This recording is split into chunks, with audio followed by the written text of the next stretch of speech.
Tonight, we travel back to a quiet summer morning, June 30th, 1908. The world was different then, slower, quieter. The great forests of Siberia stretched endlessly beneath a pale northern sky. No highways, no airplanes, no satellites orbiting above, only trees, rivers, wind, and silence in a remote region near the Tunguska River. The Evenki people were beginning their day. Reindeer grazed peacefully. The air was cool.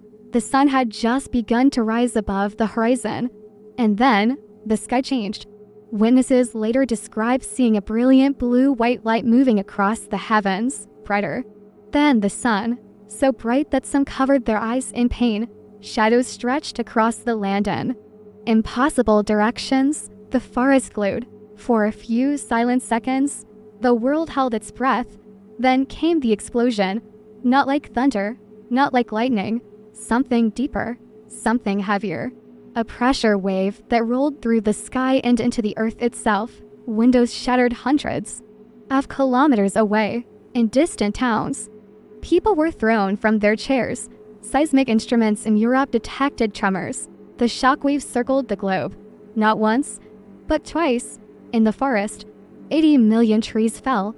Imagine standing there, in total wilderness, hearing a roar from the sky, feeling the ground tremble beneath your feet, watching trees snap and fall like matchsticks. And yet, when explorers finally reached the area years later, they found no crater, no impact hole, only trees, flattened outward in a perfect radial pattern.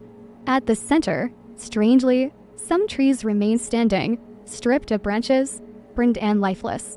Like black impulse pointing upward, it was as if something had exploded in the air. For nearly 2 decades, the event remained largely a rumor. The location was too remote. Russia at the time was facing revolution, war, upheaval. Few scientists could travel there. Finally, in the 1920s, a mineralogist named Leonid Kulik organized an expedition. He expected to find a massive meteorite crater.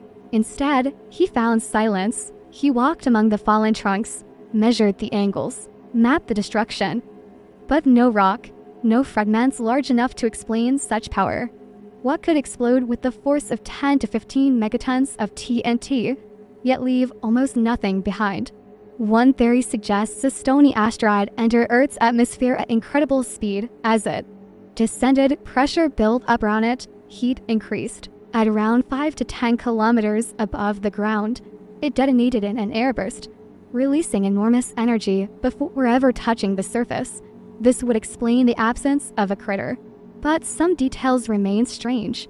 In the nights following the explosion, skies across Europe glowed unusually bright. People in London could read newspapers at midnight. Without lamps, the atmosphere seemed filled with fine particles that scattered sunlight long after sunset. Was it comet material, icy and fragile? Did it vaporize completely before impact? Others have proposed more unusual explanations. A small black hole passing through Earth, an alien, spacecraft malfunction, a secret early experiment. But most scientists today agree it was likely a cosmic visitor, an asteroid roughly 50 to 60 meters wide that exploded before reaching the ground. And yet, imagine if it had happened 4 hours later. Instead of remote Siberia, the explosion would have occurred above St. Petersburg.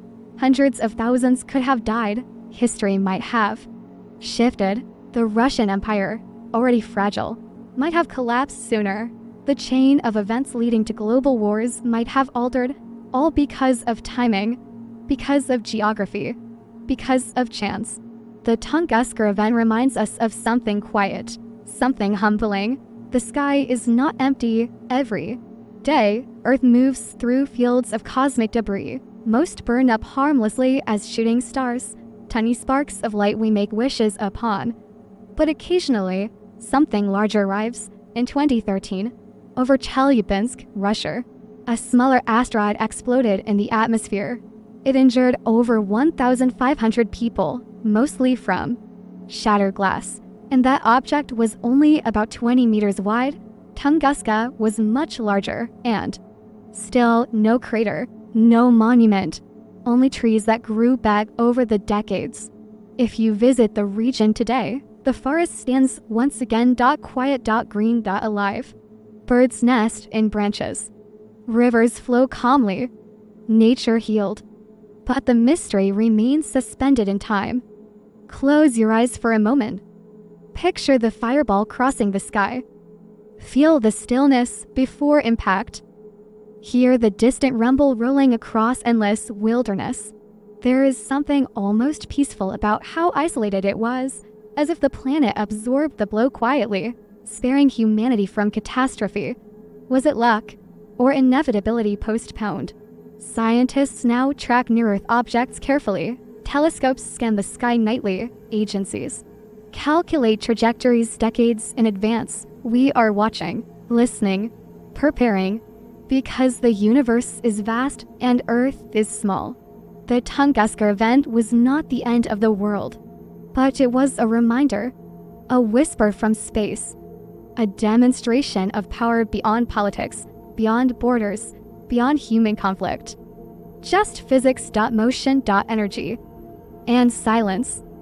As the shockwave faded that morning in 1908, the forest settled into stillness once again. Smoke drifted upward.